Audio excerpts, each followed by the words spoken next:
Hi folks, I'm Janet, a writer who also happens to drive tractor trailers across the country. And right now I am parked in Pembroke, New York. This morning it is Monday, December the 19th, 2022, about 6:30 in the morning. And I just learned that I am going to be sitting right here for the rest of the day and overnight. The customer I was trying to deliver to 2 hours ago is not open right now, I think. But that's not why I'm not going to be able to deliver. I'm not going to be able to deliver, hi Crete, because that's a pretty truck too. He's an owner-operator, because our company trucks don't look that good. We don't have the chicken lights or whatever they call them. But anyway, I ran out of DOT hours. We get 70 hours to work every 8 days. And each day that you work, you subtract from that 70 hours. If you run out of, when you get to the bottom of the 70, you sit. Or you get back what you ran 8 days ago or 7 days earlier.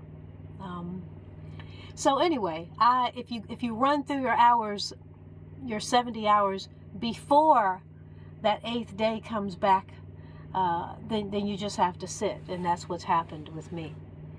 I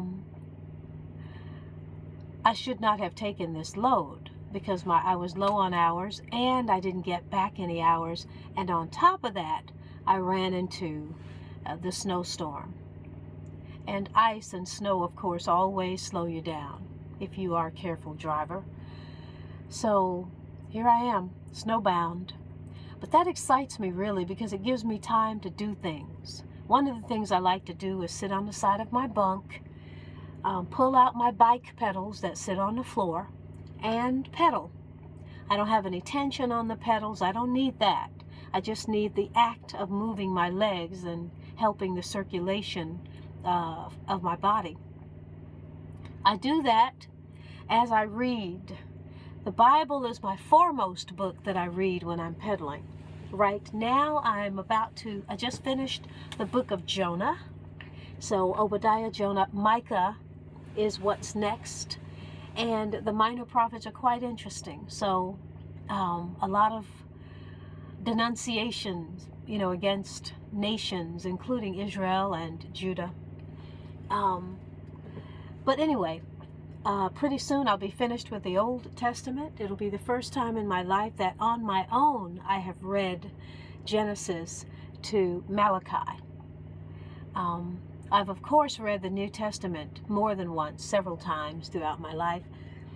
And as a member of one of Jehovah's Witnesses, organizationally they would read the Bible through at their weekly meetings. It would take years, but if you followed their Bible schedule, then you slowly read through the entire Bible.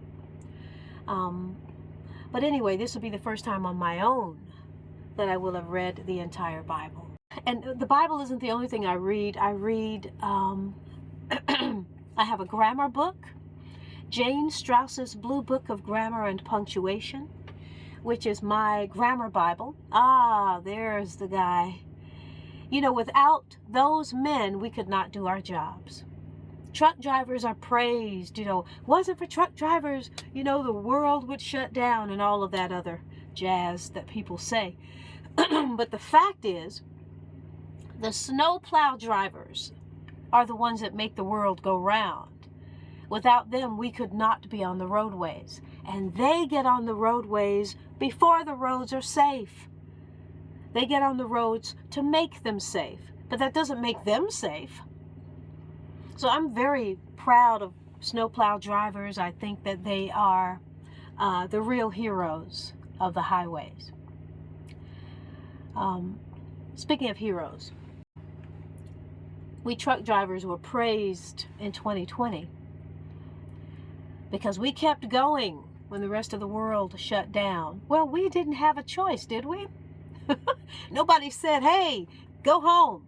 You don't have masks, you don't have gloves, you don't have hand sanitizers, which we truck drivers did not have the first 2 months. We were delivering these things, but we didn't have them. Now, that wasn't a big deal to me because I knew what the Lord had put in my ear about that whole thing. But I'm looking at the world and I'm saying, if this thing is as dangerous as y'all say it is, that you want people to stay at home, stay 6 feet apart, which is similar to being 6 feet under, right? I don't think that was by coincidence, but stay 6 feet apart, stay locked up in your rooms, in your homes, like children who are chastised, because this thing is so deadly. But truck drivers, stay out there. You know why? Because somebody needed to get rich. And somebody knew they were going to get super rich off of the sale of hand sanitizer and toilet paper and masks and gloves. Later, with plexiglass and cardboard and all of the things you needed to make signs and shields. Unbelievable what happened in 2020. And I was never fooled. Whenever the government calls you essential, watch out. The people that we know are essential, hospital workers, police officers, military personnel, these people are really essential to society. Everybody's essential who does some honest work, really. But these people are really important. And yet, when it came down to it,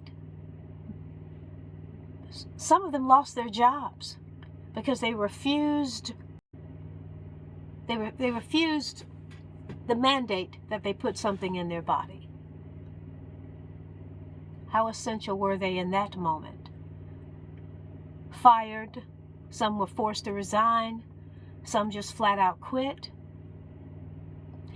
The only reason I believe that didn't happen to truck drivers is not because the government loved us or loves us. It certainly does not.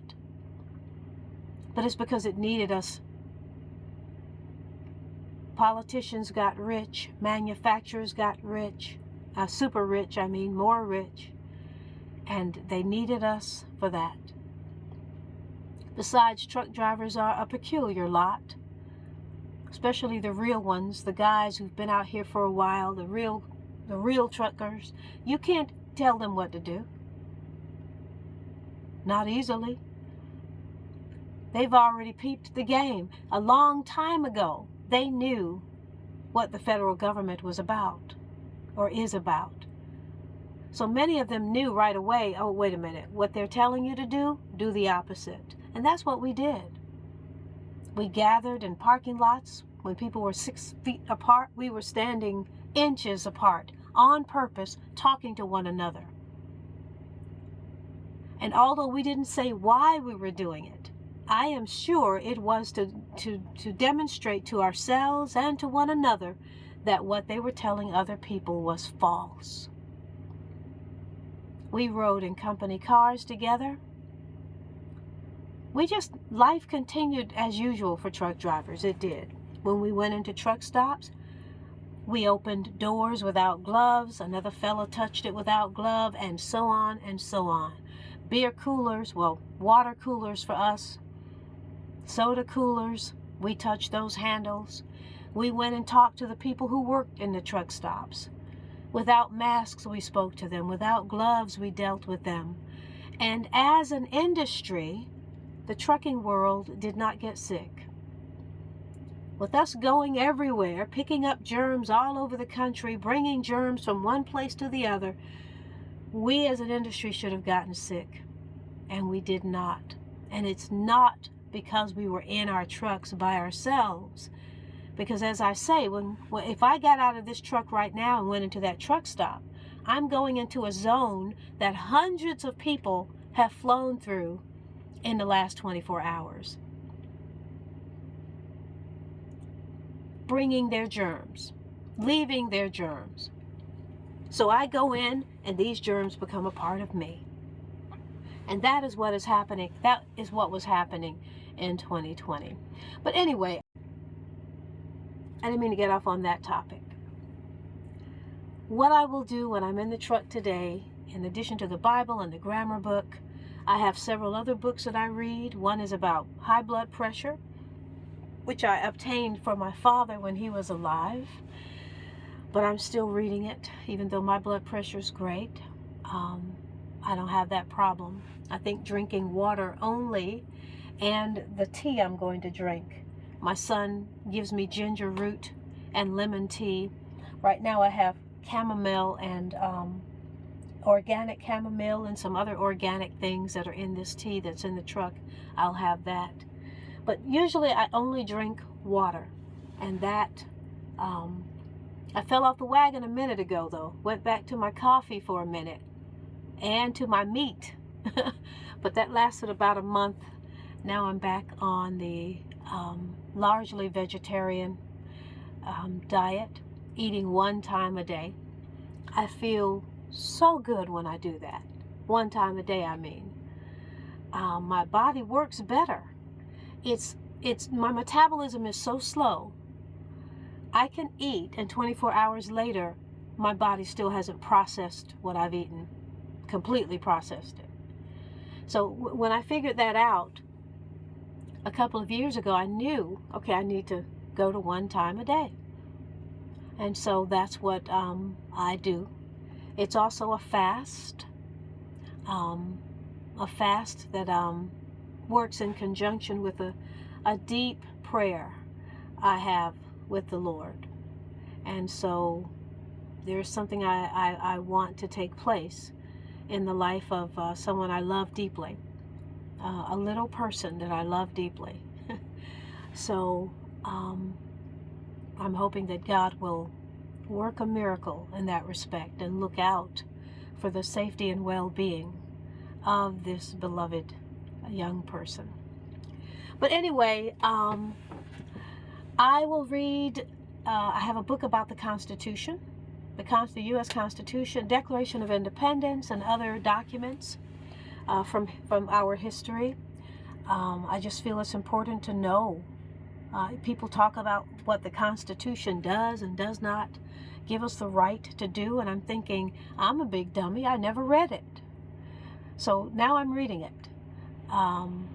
And I will finish that slowly. I have a book about survival, what to do, in the case of electrical outlet outages and other things that could happen, other disasters that could happen. I also I have 2 books about finances, one by Dave Ramsey and another by the Japanese man who wrote Rich Dad, Poor Dad. Only this one's about networking in the 21st century. And I think those are all of the books that I go through as I bike pedal. I'm just trying to learn a little bit. I try to keep my mind sharp. Right now, learning French. This has been a years-long process, and after years of on-again, off-again French lessons, self-taught, not self-taught, yeah, self-taught. After high school and college, it's been self-taught. After years of that, I finally understand when my lesson is talking to me in French. My brain is peculiar. I can speak French as if I'm fluent in French. In other words, I can read, I understand, the French grammar. I have an idea of how it works. And my pronunciation, according to others, is good in French. But if you speak to me too fast, I'm lost. And I find that my brain works that way with sign language as well. When I was a younger woman, I checked out a library book and taught myself sign language, and then used it to communicate with 2 young women, when I was teaching the Bible to people. and they were two of my Bible students. So I wasn't fluent in it, but I could finger spell, and I did know signs, some signs. Not as good as this beautiful woman I know in Augusta, named Jackie, who's great at sign language. Actually, there are two beautiful Jackies in Augusta that I know who are both fluent in sign language. I forgot about that. There are two of them. But anyway, I'm not where they are at all. But while I could sign, while my brain could memorize, the representation of an object with a sign, I had difficulty understanding when someone signed to me. So my brain works well at delivering foreign language, but not at receiving it orally. But anyway, I guess I won't say much more.